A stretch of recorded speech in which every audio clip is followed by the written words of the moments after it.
No one at the San Diego Naval Base knew what they were about to witness. Not the 200 officers packed into the private training facility. Not the Lieutenant Commander who had arranged the session. And certainly not Staff Sergeant Ray Dalton, standing against the far wall with his arms crossed, jaw working slowly on a piece of gum.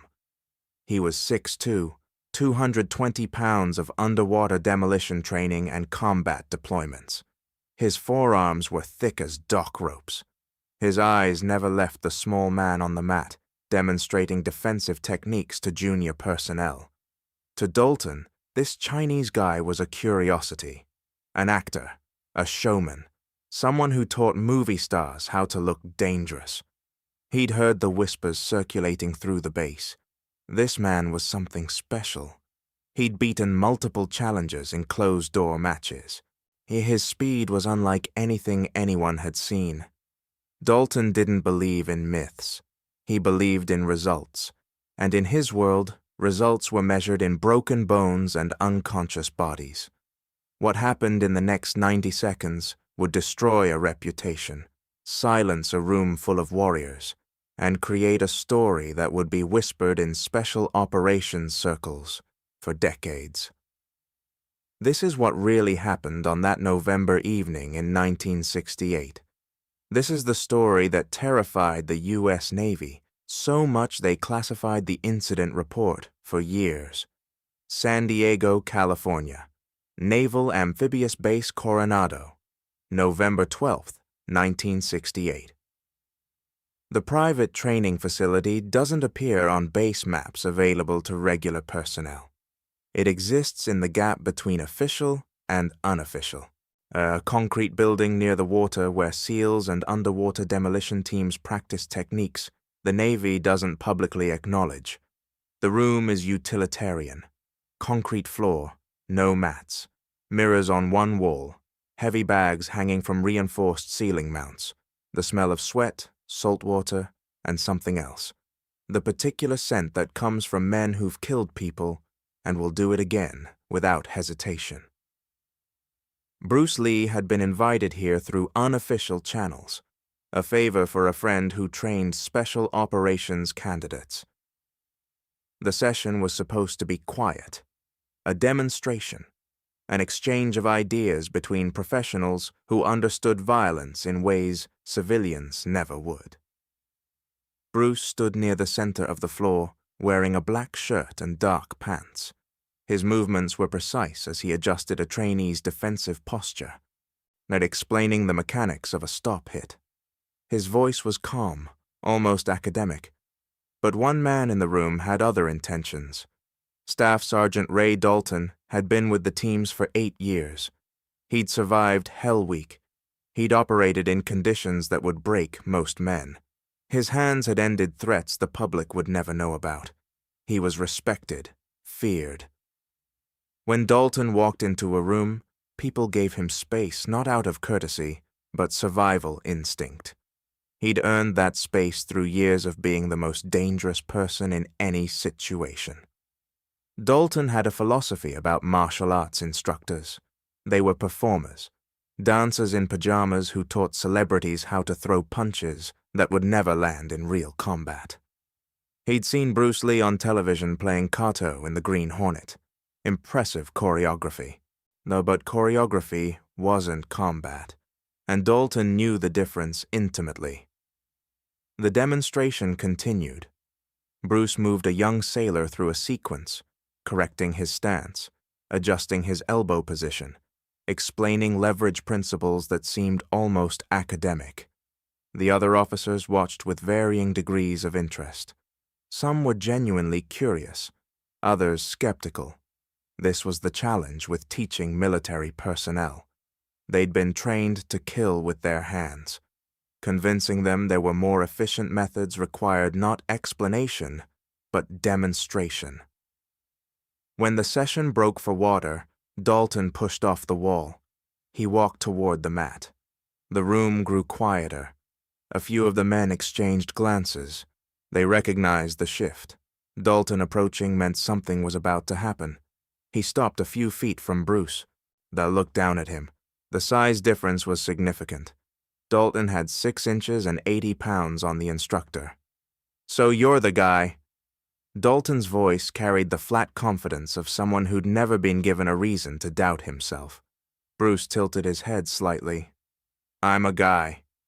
A few nervous chuckles broke out among the trainees. Dalton didn't smile. "I've heard a lot about you," Dalton continued. "Heard you're fast. Heard you dropped a few karate boys who didn't know better." He paused, letting the silence stretch. "But I'm wondering something." Bruce waited. "I'm wondering what happens when you step in with a real man. Someone who's actually been in the shit, not some tournament fighter, not some actor who needs his face protected." Dalton took a half step closer. "Was someone who doesn't care about rules."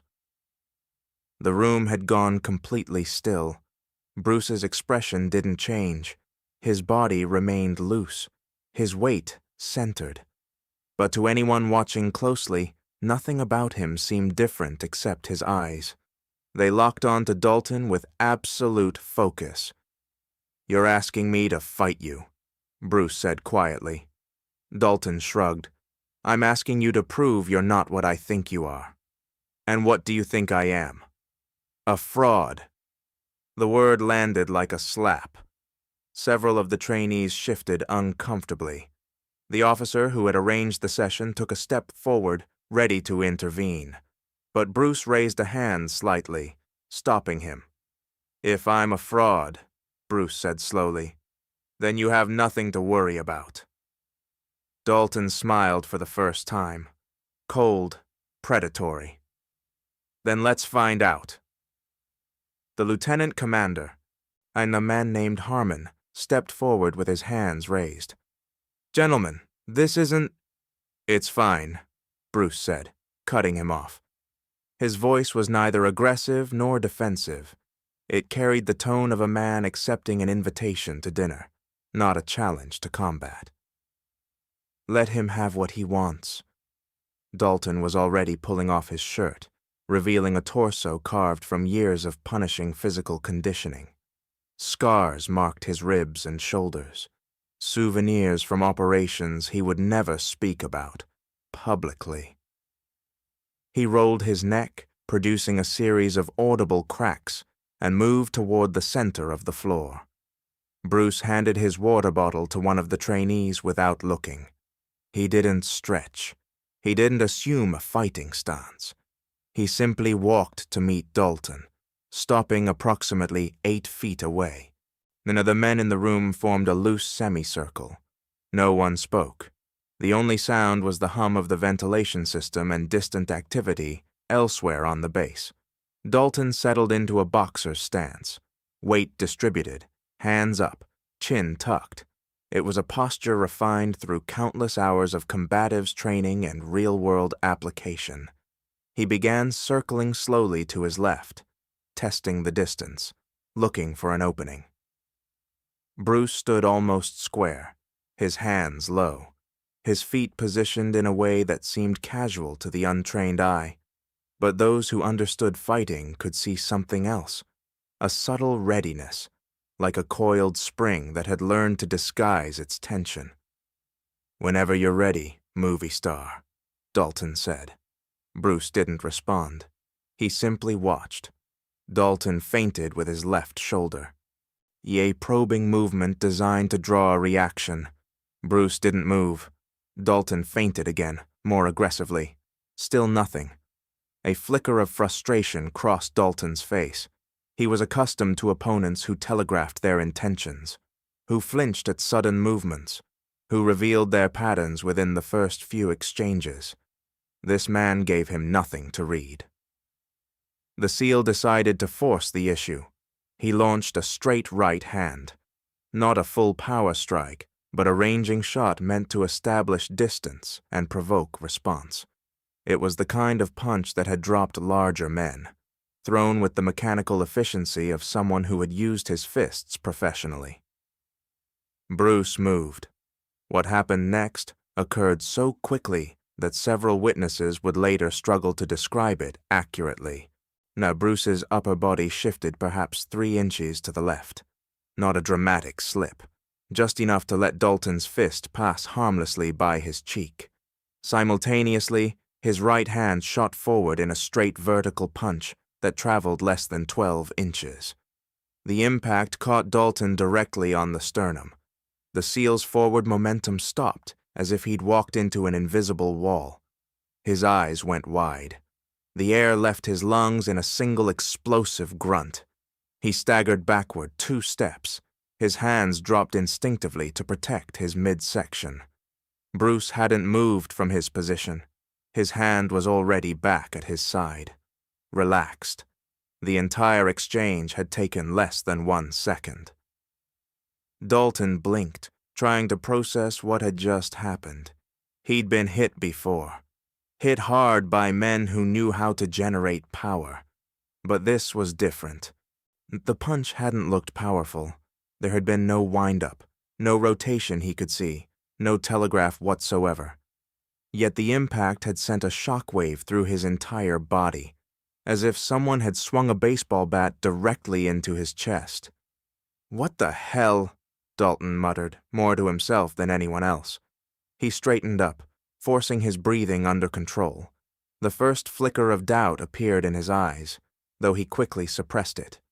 He was a Navy SEAL. He'd survived Hell Week. He'd operated in conditions that would break most men. He wasn't going to be intimidated by one lucky shot from a man who weighed 140 pounds. Dalton reset his stance, moved forward again, more cautiously. He threw a jab, then another, testing Bruce's reactions. Both punches missed by margins that seemed impossibly small, and Bruce's head moving just enough to avoid contact. No more. Then Dalton committed. A combination. Jab, cross, left hook. 3 punches thrown with genuine intent, each one capable of ending a fight. Bruce slipped the jab.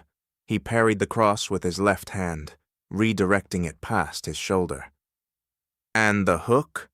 The hook never arrived, because as Dalton's right hand was still retracting from the parried cross, Bruce stepped inside his guard and delivered a palm strike to the underside of his jaw. The SEAL's head snapped back, his knees buckled. For a moment he seemed suspended in time, his body unsure whether to fall or remain standing. Bruce could have ended it there. Everyone in the room knew it. Instead, he stepped back, returning to his original position. Dalton shook his head, not trying to clear the static that had suddenly filled his brain. He tasted copper. His vision had gone momentarily white at the edges. When it cleared, he saw Bruce standing exactly where he'd been before. Hands still low, expression unchanged. Something shifted in Dalton's eyes. The professional detachment, the controlled aggression of a trained operator began to crack. What emerged beneath was older, more primal. It was the look of a man whose identity was being threatened, whose understanding of himself was being challenged in ways he couldn't articulate. He stopped thinking about technique, about strategy. He simply wanted to hurt the man in front of him. Dalton charged. The charge was explosive. 220 pounds of muscle and fury, launching forward with the kind of commitment that left no room for retreat. His intention was clear. Enclose the distance. Neutralize the speed advantage. Turn this into the kind of grinding, suffocating fight where his size and strength would become decisive. It was a sound strategy. Against most opponents, it would have worked. Bruce didn't retreat. He didn't circle away. He moved forward. The 2 men met in the center of the floor. But what should have been a collision became something else entirely. At the last possible instant, Bruce angled his body perhaps 15 degrees to the right, letting Dalton's momentum carry him slightly past. Simultaneously, his lead leg swept low, hooking behind Dalton's front ankle. The SEAL's own forward drive became his enemy. His base disappeared. He pitched forward, arms windmilling, and hit the concrete hard on his shoulder and hip. Bruce was already above him. Before Dalton could process his new orientation, a fist stopped an inch from his throat. Not a punch, a placement, a demonstration of what could have happened. The room held its breath. Bruce withdrew his hand and stepped back, offering no assistance, no commentary. He simply waited. Dalton pushed himself up, his face flushed with a mixture of exertion and something darker. A thin line of blood had appeared at the corner of his mouth from the earlier palm strike. He wiped it with the back of his hand and stared at the red smear for a moment, as if he couldn't quite believe it belonged to him. "Lucky," he said, though the word lacked conviction. Bruce remained silent. Dalton circled more carefully now, his breathing heavier, his movements less fluid. The arrogance that had carried him into this confrontation was eroding, replaced by something more desperate. He was a man watching his own mythology collapse in real time. He threw a low kick, technique borrowed from Muay Thai trainers who occasionally worked with special operations units, aimed at Bruce's lead thigh, intended to damage the mobility that made him so difficult to hit. Bruce checked the kick with his shin, absorbing the impact without visible reaction. But as Dalton's leg was still retracting, Bruce's rear leg whipped forward in a side kick that covered the distance between them faster than the eye could comfortably track. The heel of Bruce's foot connected with Dalton's hip just below the iliac crest. The effect was immediate and devastating. Dalton's entire left side seemed to shut down. He stumbled sideways, his leg buckling beneath him, and barely managed to stay upright by grabbing the shoulder of a trainee who'd been standing too close to the action. A gasp rippled through the observers. The trainee Dalton had grabbed looked terrified, unsure whether to support the injured man or get out of the way. Dalton pushed himself off the trainee and turned back to face Bruce. He was limping now, his left leg compromised, his options diminishing with each passing second. The rational part of his mind, the part that had kept him alive through multiple combat deployments, was screaming at him to stop, to acknowledge he was outmatched, to preserve what remained of his dignity. But Ray Dalton had built his entire identity on being the most dangerous man in any room he entered. That identity was now bleeding on the concrete floor of a training facility, and he couldn't accept it. "Or that all you got?" he managed, though his voice was strained. Bruce tilted his head slightly, and for the first time, something like an expression crossed his face. It wasn't anger, it wasn't satisfaction. It was closer to disappointment, the look of a teacher watching a student refuse to learn an obvious lesson. "You're hurt. This doesn't need to continue. I'll decide when it's over." Bruce nodded slowly. "Then you've decided." Dalton lunged again, reaching for a clinch, hoping to use his remaining strength to tie Bruce up, to drag him into the kind of grinding exchange where technique mattered less than raw physicality. His hands found only air. Bruce had sidestepped with a movement so economical it barely qualified as motion. As Dalton's momentum carried him past, Bruce's elbow rose in a tight arc and connected with the SEAL's temple. The sound was sharp, a crack that made several observers wince. Dalton dropped to one knee. His eyes had gone glassy, unfocused. His hands reached toward the concrete, seeking stability his nervous system could no longer provide. Bruce stood over him, perfectly still. "Enough," Lieutenant Commander Harmon said, stepping forward. His voice carried the authority of rank, but also something else. Relief. "That's enough." But Dalton wasn't finished. With a grunt of pure determination, he pushed himself back to his feet. He swayed visibly, his guard non-existent, his body operating on nothing but willpower and wounded pride. He threw a right hand, slow, telegraphed, desperate. What Bruce did next would be discussed in whispered conversations for years afterward. He didn't counter. He didn't evade. He caught Dalton's wrist in mid-flight, redirected the punch past his own shoulder, and in the same fluid motion, stepped behind the seal and applied pressure to a point just below his ear. Dalton's body went rigid for a single heartbeat. Then he collapsed. The silence that followed was absolute. Dalton lay motionless on the concrete, his chest rising and falling in shallow rhythm. His eyes half open, but seeing nothing. His limbs arranged in the awkward geometry of sudden unconsciousness. One arm bent beneath him, one leg twisted at an uncomfortable angle. No one moved. Bruce released the wrist he'd been holding and stepped back. His breathing was unchanged, his shirt barely disturbed. He looked down at the unconscious seal with an expression that revealed nothing. Not triumph, not contempt, not even particular interest. He might have been observing a mechanical problem that had been solved. Lieutenant Commander Harmon rushed forward, dropping to one knee beside Dalton, checking his pulse, his pupils, the orientation of his neck. "He's breathing," Harmon announced, relief evident in his voice. "Someone get the medic."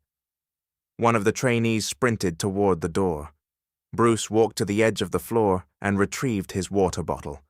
He took a slow drink, methodical, as if he'd just finished routine exercise rather than a physical confrontation. The men around him maintained their distance, watching him with a mixture of awe and something approaching fear. A young petty officer, barely 22, fresh from basic underwater demolition training, found the courage to speak. "What did you do to him?" At the end?" Bruce folded his arms. "I helped him sleep. But how? The body has many switches. Most people don't know where they are. Fewer know how to use them." Dalton groaned. His eyelids fluttered. Harmon kept a hand on his chest, preventing him from rising too quickly. "Easy, Ray. Take it slow." Dalton's eyes opened fully. For several seconds they held the confusion of a man waking in an unfamiliar place. Then memory returned.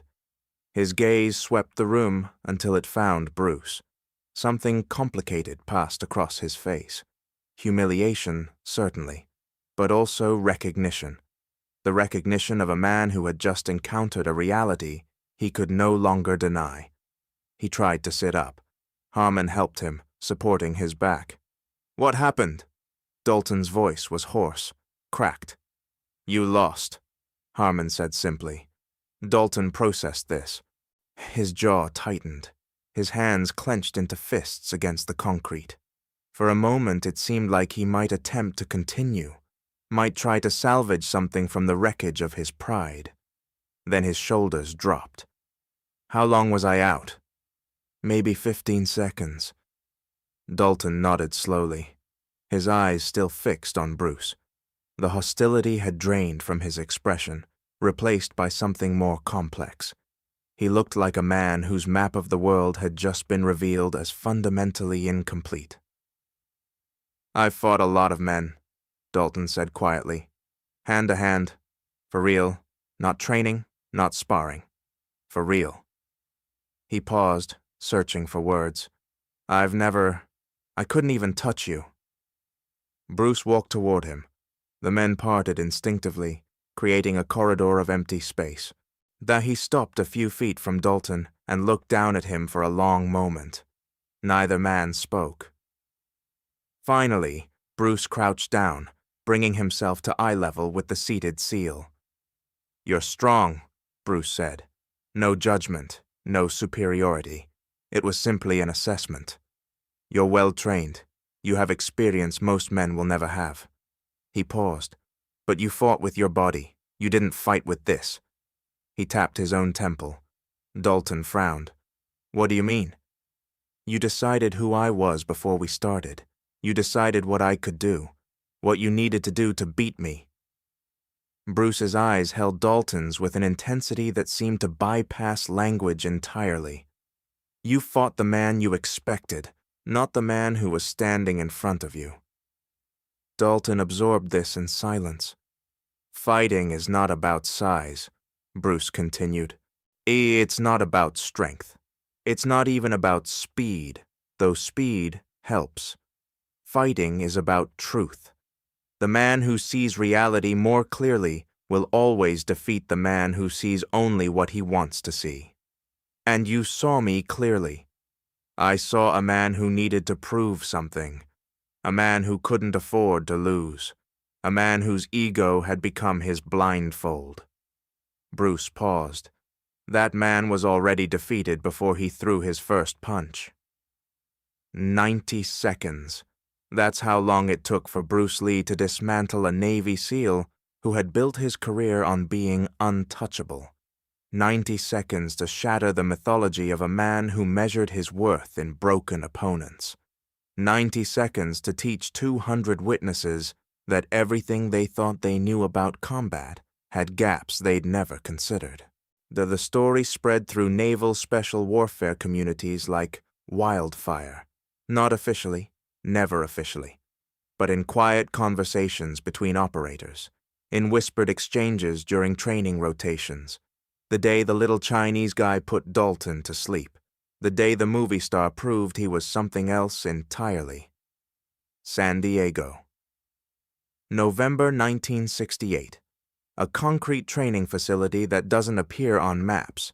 200 witnesses who would carry the story for the rest of their lives. And one lesson that would change how the Navy approached hand-to-hand combat training forever. The truth doesn't care about size. The truth doesn't care about reputation. The truth only cares about what actually works when two people face each other, and one of them needs to prove something they can't afford to lose. That night, Ray Dalton learned the difference between being dangerous and understanding danger.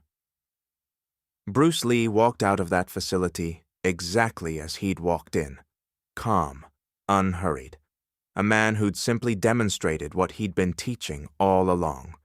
The Navy classified the incident report, not because of what Bruce did, because of what it revealed about the limitations in their existing combat training protocols. Sometimes the most dangerous knowledge isn't what happened, it's what it means.